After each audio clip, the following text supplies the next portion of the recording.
Hello and welcome to a video showreel then of game captures that I have made over the years.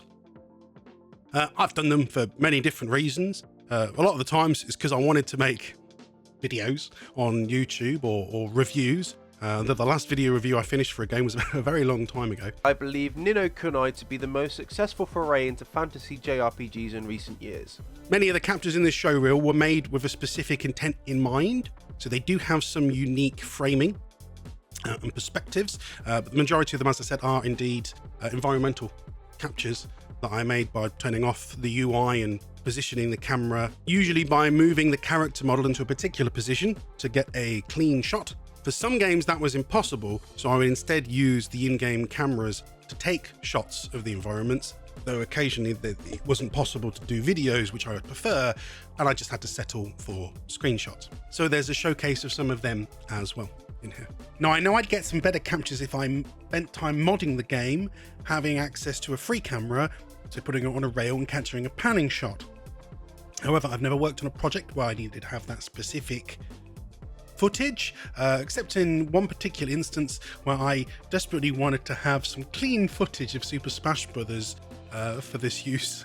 So in that particular instance, I did mod the game so I could have some clean shots of the levels, which I then used to create a special live stream version of Super Smash Bros. With my chatters. I've used the captured content for a variety of purposes. One of which, for example, is I made this one of Joel watching a arcade cabinet that I use as a transition on my live stream content.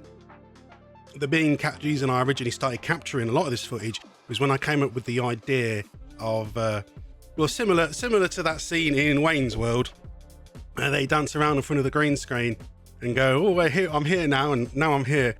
Delaware. Hi, I'm in Delaware.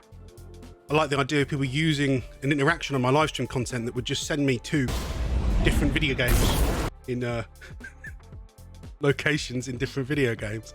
So I have an absolute insane number of different places in different games that I've created by capturing the image, editing it, cropping it if I had to, and then looping it so that it would be seamless and last forever, no matter what scene we're on. You might be able to tell on the layer, but I did add a filter to it so that the areas closer to me would be more in focus and the further away would be more faded out, no matter which one it's on, to give it a depth of field. That's not a good example. Neither's that, yeah.